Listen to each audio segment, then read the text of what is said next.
Link down below to credit where I'm getting this information from, although it's all over the place. Multiple sources are talking about it, and I couldn't help but to jump in on the fun and give my useless 2 cents. I'm lucky if it's even worth a nickel. But the spokesperson for Janel Grant addresses a report that Mr. Cena and Mr. Johnson, aka The Rock, the final boss, still have contact with Vincent McMahon. Apparently you're not allowed to do that. He says, and I quote, "It's shameful that Mr. Johnson and Mr. Cena would associate themselves with an individual with decades of allegations, just like Janelle's. Behind the scenes support is louder than any public statement ever could be." Now, the problem with that is, first off, just because you're talking to somebody doesn't actually mean that you're supporting them. Okay? I have to take you back to a political incident because it kind of goes in relation to this here. Where for years, because I was having fun, because that's what I do. I like to troll people on Twitter. I use my Twitter for political reasons, or I did for the most part. Now it's kind of like a mix between some politics and some wrestling. I was poking fun at Trump. Why? Well, because Trump was the president. Now Biden's president, so I poke fun at him. I don't even live in the U.S., but U.S. politics is a big deal. Canadian politics can be a big deal too, I suppose, but I find there's just not as much to poke fun at when I was doing the stuff with Trump. I was just having fun. But I have friends on either side of the political spectrum. I have Obama supporters, Trump supporters, Bush. Like, it doesn't matter to me. It really doesn't. People are people. People interpret things, see things differently. And when you show that kind of respect towards people, it can go a long way. And it's come a long, long way for me in this life. So the point of the story is, I would poke fun at Trump, and I had amassed like a lot of followers on Twitter, like a lot. Well, at least for me, it's a lot. In a short period of time. And now and again, I would converse nicely with some people on Twitter that may have been obvious Trump supporters. Hashtag MAGA, hashtag Second Amendment, hashtag don't tread on me. Right? That kind of stuff. With the flag, and the snake. So it's kind of obvious there where these people stood with like a background wallpaper of like Trump looking like Rambo holding the flag. And one of them is my friend who I've known for like 16, 17 years, and he's a good dude. And he's like the poster child for Trump support. He's got the pickup truck, he's got the flag, all that stuff. Like, I find it funny. I make fun of him all the time, but it's all in good fun. And I had somebody slip into my DMs, and she was like really mad. She was fuming.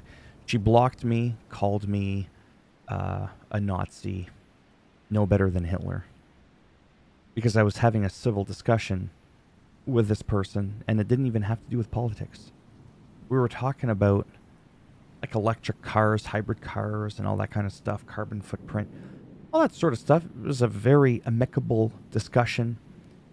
And she just slips in there and she's like, "Why are you talking to him? Like, I've known him for a long time." And she just went off, wished death upon me, all this kind of stuff. "I hope you die miserable." And I'm like, wow, who's the Nazi now? Like, that word just gets thrown around so easily, right? Ultimately, in the end, these are all allegations. They're very serious allegations, mind you. I had been seriously alleged to have supposedly done something I didn't do. I've been very, very vocal in public about that some 2 decades ago. And it was all fake. And then the person came out when they saw the repercussions were going to get bad when I was getting threatened. And they said that they just made it up. Made it up. They didn't think it was that big of a deal. It wasn't going to get that serious. And it almost did. So for me, even that aside, but I still like to throw that in there, I just like giving people the benefit of the doubt. If I met Janel Grant honestly, I wouldn't be all like, you bitch. No, I would, I don't know who she is, but pretend I knew who she was. I would just converse with her like, really none of this stuff is going on. I mean, I'd ask her how she's doing, how she's holding up. And I would do the exact same thing with Vince. Hey man, how have you been since, all that stuff has been going on? Have you been, working out? Have you picked up any new hobbies or anything like that? Just because I'd like to think I'm a decent person that likes to give people a voice. I like to converse with people of all walks of life. It doesn't matter what you've done, supposedly said. Just because I'm talking to you without threatening you or yelling at you doesn't mean I support everything you've ever said and done, right? Which is why I stopped doing that whole thing where at one point I was attacking people years ago that had voted for Trump. It's like, oh, you voted for this guy, so that means you're into this? No, it doesn't. But it didn't take long for me to clue in. It really didn't take long. Because then people turn it around and go, well, who would you have voted for? And then I say who I would have voted. Oh, so you support this? It's like, oh, fuck no. So, point is if we didn't just pick somebody, right? Because they did or said one thing in their life, shit, we wouldn't be voting for anybody. Right? Like, I don't know. So, to me, it was pretty clear very quickly when I got into this game of the politics online. I learned a lot, and I learned very quickly some stuff. Then I went back to some people. I was like, look, sorry for saying this. Just because you voted for this person doesn't mean you support everything they've ever said and done. You don't take their baggage. That's not how it works. You're just choosing somebody that you feel is the right person to run the country, and it's just that simple. Right? So you can vote for Biden. It doesn't mean that you like, you know what I mean, doing the shower thing. Okay? You know what I'm talking about. It doesn't mean that you like sniffing people's hair in a creepy way. It doesn't mean that at all. So again, with Cena, I know I kind of got off track, but it's still on topic. When it comes to The Rock and Cena, the amount of history they have with McMahon, you don't know what they're saying. How could you do? Did you really do that shit? We don't know how they're talking to them, and quite frankly, I don't really give a shit. I don't understand why this is news. Okay? People are allowed to talk to people. And it, like, wow. I never thought, actually, I should take that back. I can't say I'm surprised in this day and age that some people can be like this, where you can't even talk to people without being labeled something crazy just because you're not yelling or threatening them. It's absolutely ridiculous. So for me, this is actually not a big deal at all, based on, the history that all these people have. It could be hard to cut people out of your life. I've done it for things much less severe than this just because they were fucking annoying. I'm sure I've had people cut me out of their life because I'm annoying. I blink too much. You know what I mean? Like, can't be everybody's cup of tea. I mean, I don't even like tea that much. Well, it depends. If it's Earl Grey raspberry with some honey, I can make an exception for that. I don't understand why this is news. No, don't get me wrong. I could totally see. If someone's like, dude, 1 week you're hanging out with an Epstein, the next week you're with a Weinstein, you're always with somebody that their last name ends in an "een," not a good look. You're hanging out with Cosby, you're hanging out with McMahon.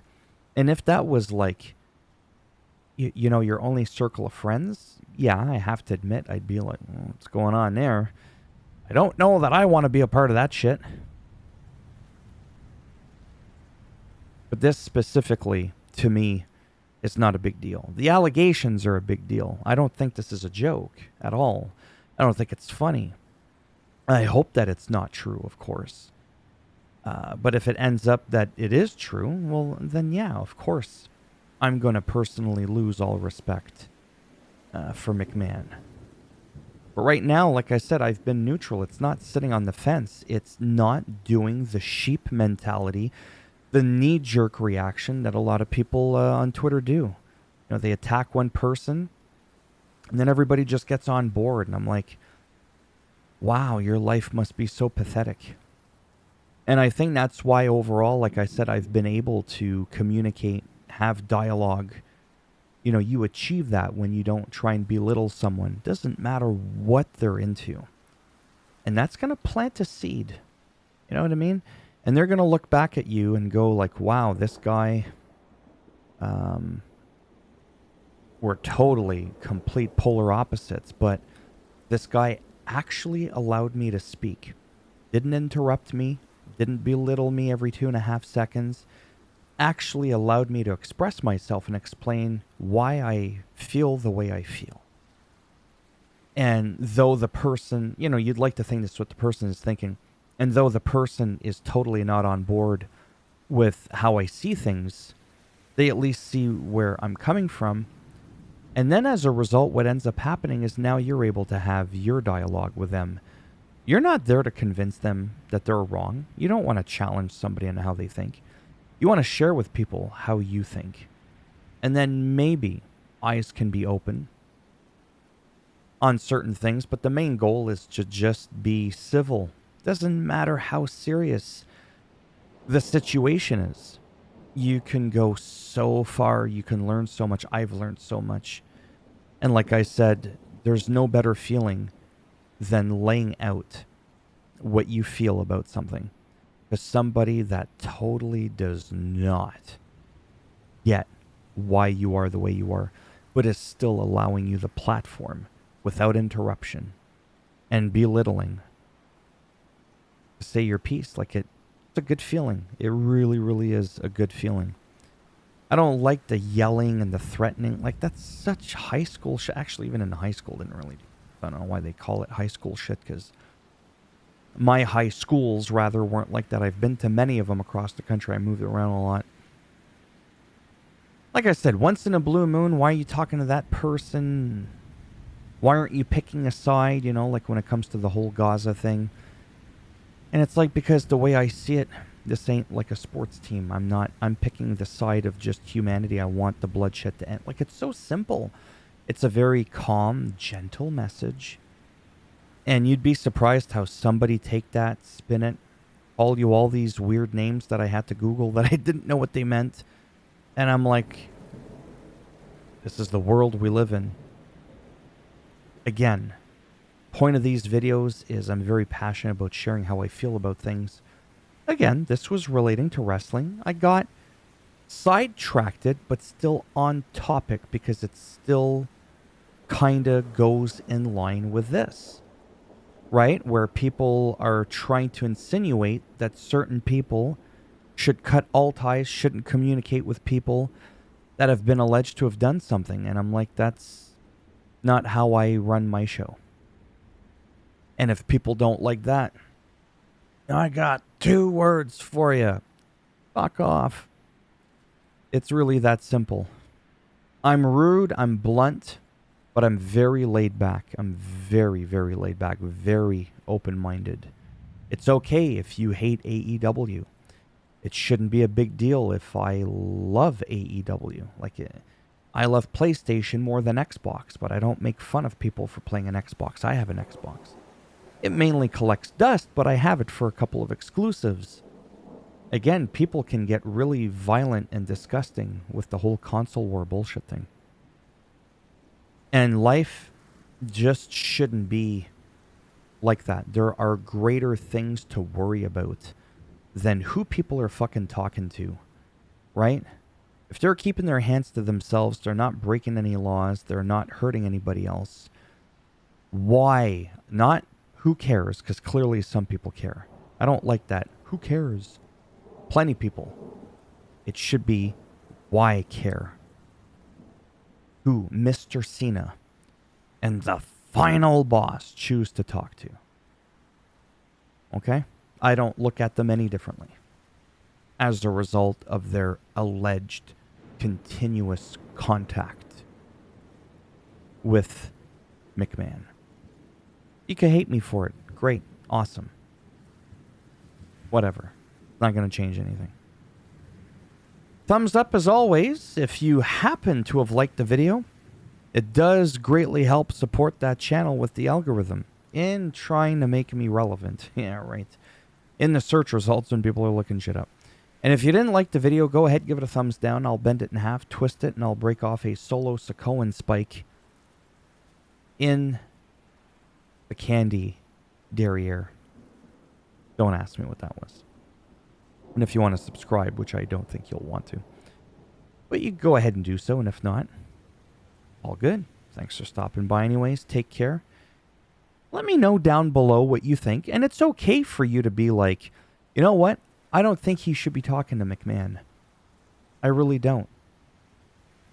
I might not agree with you, but it's okay for you to feel that way. Remember, never challenge how someone feels. Ask them why they feel a certain way, and you might learn something. Maybe I'm looking at this wrong. Who knows?